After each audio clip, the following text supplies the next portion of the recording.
Hello, learners. How are you doing? I hope you're safe. COVID is real. Stay home and stay safe. This is Nangoma Druscilla from Trinity College Napingo, taking you through history.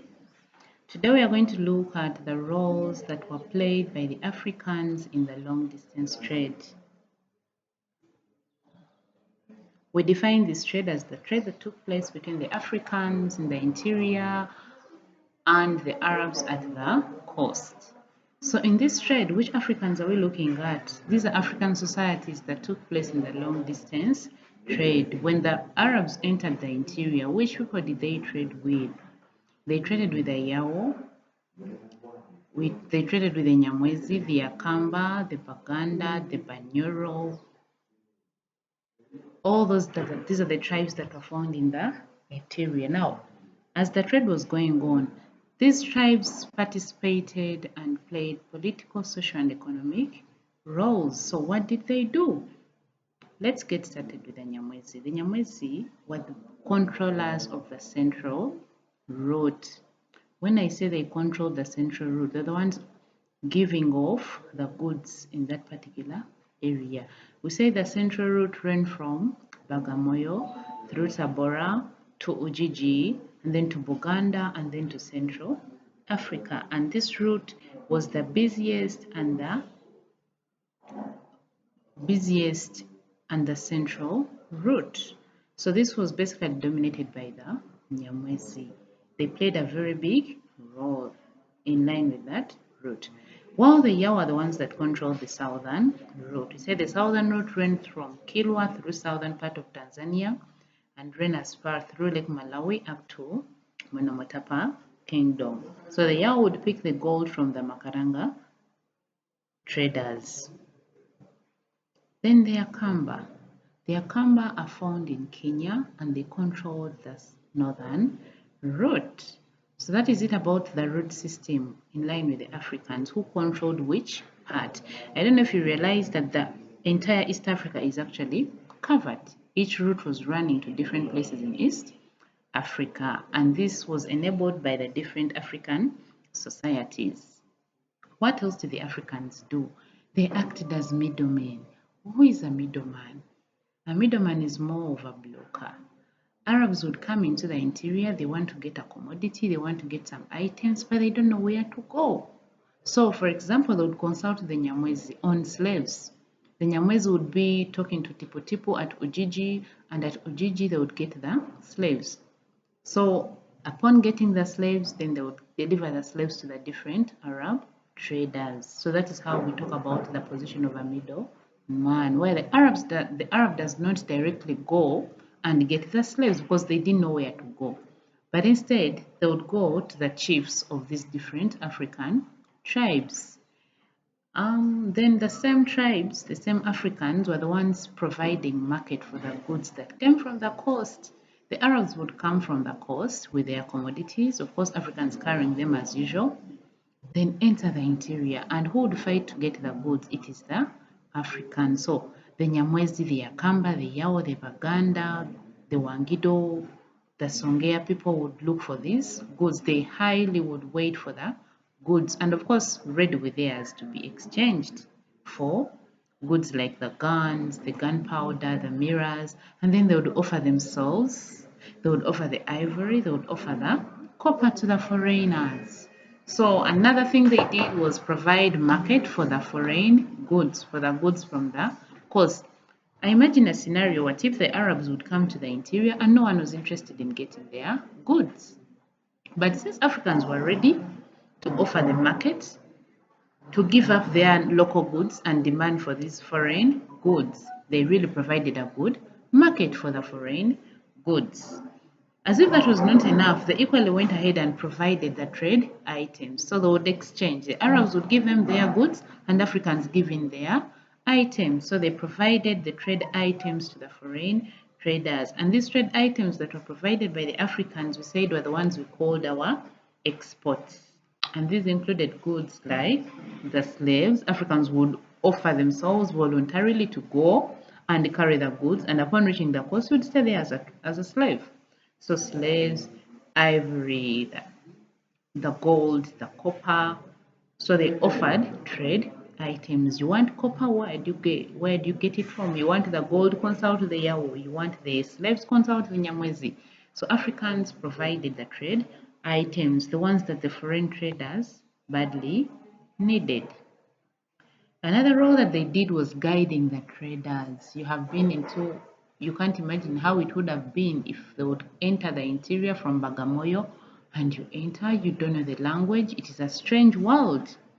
So in this trade, Africans were always there. Everyone needs a tour guide. You're new in a place, and it is this Yawo, the Nyamwezi, Africans and being hospitable, especially towards the foreigners. So they guided the traders on where to go to get which commodities. This role was basically done by the Africans. On top of guiding, they would also offer security. The able-bodied men would be moving alongside the traders on the different trade routes, walking to the places where the items that were demanded for were located. So they guided and guarded. With guarding, they offered security. Africans had those army men that would be moving with the traders to ensure that in case of lion attacks, they kill the lions. In case of attacks, especially when they're going through Maasai land, through the Gala kingdom, through the Nandi land, Africans would offer security and negotiate with these hostile tribes from attacking the traders. So that also made the trade routes very secure. Africans also went ahead and interpreted. They interpreted the Kiswahili language to the traders. Some of these Indians did not know Kiswahili language as well as the African language, but they were interested in the trade. So what do? An African would come along and interpret for you, especially the business language. However, these interpreters later became very cunning. They would interpret things for their own interest. If a trader wants, for example, maybe 5 tons of gold or copper, the interpreter would ask for 6, then the other one is given, the interpreter takes it up. So later on, these interpreters became very cunning, but that role was done by the Africans, sorry. Then the same Africans organized trade caravans. We said caravans were the groups of men and women moving from the interior to the coast, carrying the different commodities. So who organized? Who knew who was capable of carrying which commodity? This role was done by the African chiefs and kings. They knew the most able-bodied members of their societies. So the Dores call upon them and entice them into participating in the trade, force them to carry the goods. Initially, it was negotiating normally, but with time, they started working by force through the raids to get the able-bodied men to carry the commodities from the interior to their heads. And they said the system where Africans would carry the goods on their heads walking is what we call the head porterage. So Africans are the ones that organize those different groups of men and women and children carrying the goods from the interior to the coast. Then it's the same as they served as porters. Then they signed commercial treaties. These commercial treaties were treaties for trade. For example, Chief Fundikira signed commercial treaties with Saidi at the coast. These treaties were to lower the taxes, were to enable trade to carry on. If Saidi wanted slaves, after the treaty made with Fundikira, he would get the slaves. Commercial treaties was also done to ensure there is peace as the trade was going on. So this was done by the Africans. Still, the same Africans, especially the African chiefs and kings, imposed very heavy taxes on the traders because these taxes were used by these same African kings and chiefs to build and establish very large empires.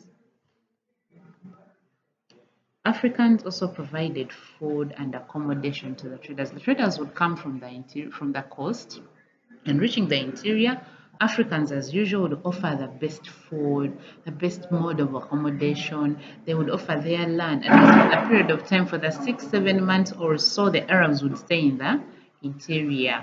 So you would wonder, how would they get the food? African chiefs and kings would always mobilize their subjects to offer food and accommodation to these new entrants, to these traders. And I think that made their lives in the interior very possible, and it kept the trade going on. Africans went ahead and offered medicine. We said among the caravans, medicine men went along. In case you're bitten by a snake, in case you fall sick, because these traders really would fall sick. The African climate was very unfriendly to the traders. They would fall sick time and again, and it is these Africans that would offer medicine, especially the herbal medicine. So that boosted and enabled the trade to continue normally. Then the same Africans mobilized fellow Africans to join the trade. The trade had become very profitable. And some Africans that did not know about the trade were mobilized and motivated by other Africans to come in. The Yawo were prominently the ones only in the trade. But later we see the southern route where the Akamba, rather the Yawo, who were initially cultivators, some were hunters. They were forced or they were persuaded to join the trade. And this was basically done by fellow Africans. So in conclusion, you can look at the role played by the Africans in the long distance trade. Politically, I think we saw how they politically played a role economically and socially. So in case you want more information and more resources, please consult the link below. Stay home, stay safe. COVID is real. Thank you very much for listening. Have a good day.